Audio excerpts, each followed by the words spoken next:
Hello दोस्तों, जय मसीह के दोस्तों। तो कैसे हैं आप लोग? आज हम वचन आपके बीच में लेकर के आए हैं उत्पत्ति का 3रा अध्याय। यहोवा परमेश्वर ने जितने बनेलू पशु बनाए उनमें से सर्प धूर्त था, सर्प झूठा था, सर्प झूठा, शैतान झूठा था। उसने स्त्री से कहा, क्या सच है कि परमेश्वर ने कहा है कि तुम इस वाटिका के वृक्ष का फल न खाना? परमेश्वर ने कहा, मैंने शैतान कहीं से न कहीं छिप करके आपकी बातों को सुनता है, आपको आशीष को सुनता है, आशीष को चुराने की कोशिश करता है। न खाना। इस स्त्री ने सर्प से कहा, इस वाटिका के वृक्ष के हम फल खा सकते हैं, पर जो वृक्ष वाटिका के बीच में है उसका फल के विषय में परमेश्वर ने कहा है कि न तो तुम उसको खाना और न उसको छूना, नहीं तो मर जाओगे।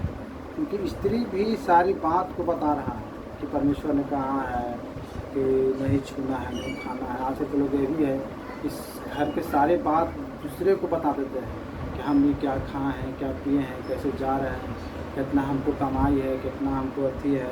इस तरह से किसी को नहीं बताना चाहिए।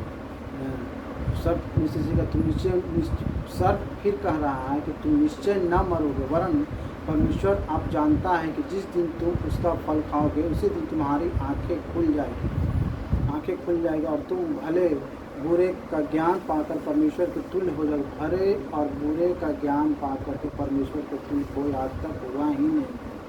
बरसत कितनों भी अति कर ले कि हो ही नहीं सकता।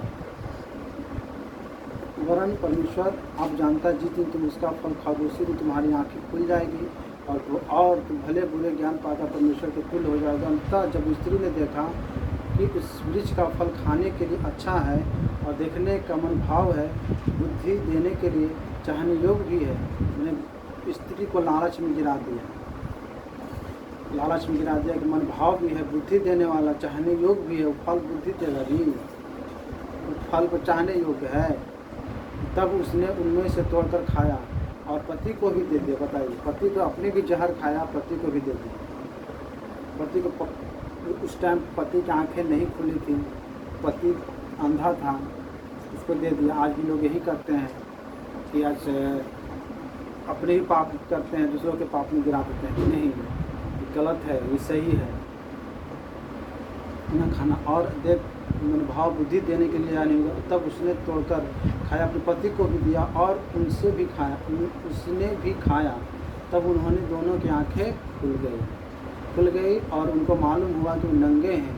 उनको मालूम चल गया कि हम नंगे हैं, वाटिका में घूम रहे हैं नंगे। इसलिए उन्होंने अंजीर के पत्ते तोड़कर लंगोट बना लिया। अब खुद से वो संजोगने लगा, अपने खुद से मेहनत करके तो लंगोट बनाया, अंजीर के पत्ते से बनाने लगा। तब यहोवा ने जो दिन ठंडे के समय वाटिका में फिरता था का शब्द उसको सुनाई दिया, तो आदम ने उसकी पत्नी वाटिका के वृक्षों के बीच यहोवा से छिप गए। अब वही आदम हवा परमेश्वर के सामने, तो शैतान तो काम करके चला गया। उसी तरह से हम लोग के जीवन में आता है, मन में बात डाल दिया, जीवन में बात डाल दिया, आपको शैतान का करके चल गया, आप पाप में गिर गए। आप घुटना टेकते रहिए, माफ़ी मांगते रहिए, होता ही नहीं है। उसी प्रकार पत्नी वाटिका के वृक्षों के बीच यहोवा परमेश्वर से छिप गया, परमेश्वर से छिप रहा है। बताइए, आजकल के लोग यही है, परमेश्वर से लोग छिपते जा रहे हैं, परमेश्वर से लोग भाई को नहीं मान रहे हैं, परमेश्वर से लोग छिप रहे हैं, पाप कर रहे हैं। उनको ये नहीं लग रहा है कि परमेश्वर जब मन की बातों को जानते हैं तो तुम्हारी शरीर के बातों को भी जानते हैं। पत्नी वाटिका में वृक्षों के बीच छिप गया। तब यहोवा परमेश्वर ने पुकार कर आदम से पूछा, तू कहाँ है? परमेश्वर पुकार रहे हैं, तू कहाँ है? उसने कहा, मैं तेरा शब्द बारी में सुनकर डर गया क्योंकि मैं नंगा था। बताइए, परमेश्वर को आदम हवा को परमेश्वर नंगा ही बनाए थे। आज उसको वो फल खाकर वो उसको शर्म आने लगा कि हम नंगा हैं। डर गया क्योंकि मैं नंगा था, इसलिए छिप गया। उसने कहा, किसने तुमको बताया कि तू नंगा है? किसने तुमको बता दिया कि तुम नंगा? तो किसने तुमको बताया कि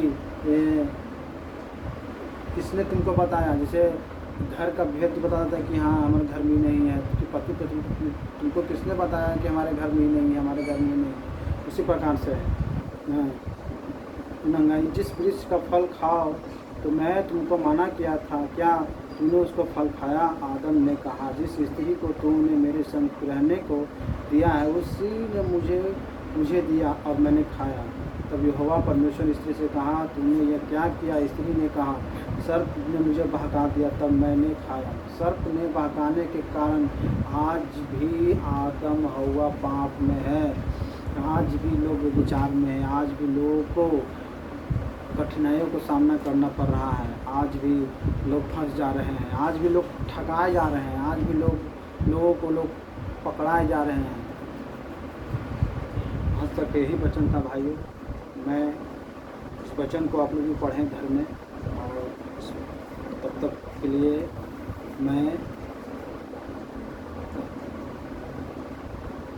धन्यवाद करता हूँ। और इस वचन को ज़्यादा से ज़्यादा शेयर करें और